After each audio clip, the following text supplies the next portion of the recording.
Bismillahirrahmanirrahim.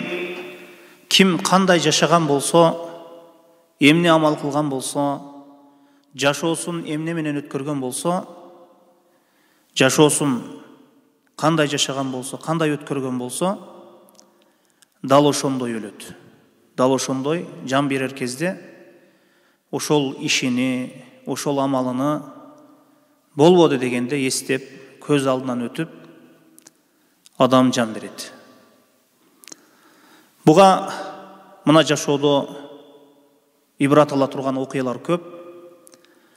Бир бала жаш жигит авария болду дейт. Авария болуп, анан жан берер убактында сигарет бергиле, мага сигарет бергиле деп, колуну мондай кылып, оозуна алып, сигарет сурап өлүп кетти дейт. Бул ошол инсандын акыр акыбетинин жаман бүтүшү. Ким кандай жашады, кандай абалда жашаган болсо, дал ошондой абалда өлөт. Бул акыйкат.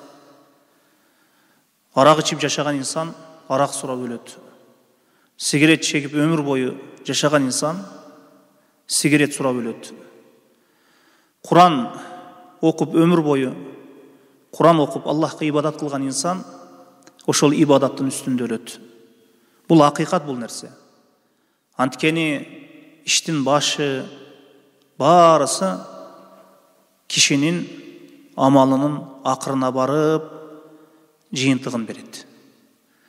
Мына ошондуктан инсан дайыма жакшылыктын үстүндө болсо, дайыма ла иляха иллаллах сөзүн көп айтып, ушул сөздүккө амал кылып, шарттарын так анык аткарып жашай турган болсо, ошол өлүмүн жан берерде ушу ла иляха иллаллах сөзүнө иншалла Аллах өзү жардам берсе, Аллах өзү кааласа айтып өлөт бенде. Мына ушул нерсеге аракет кылуубуз керек.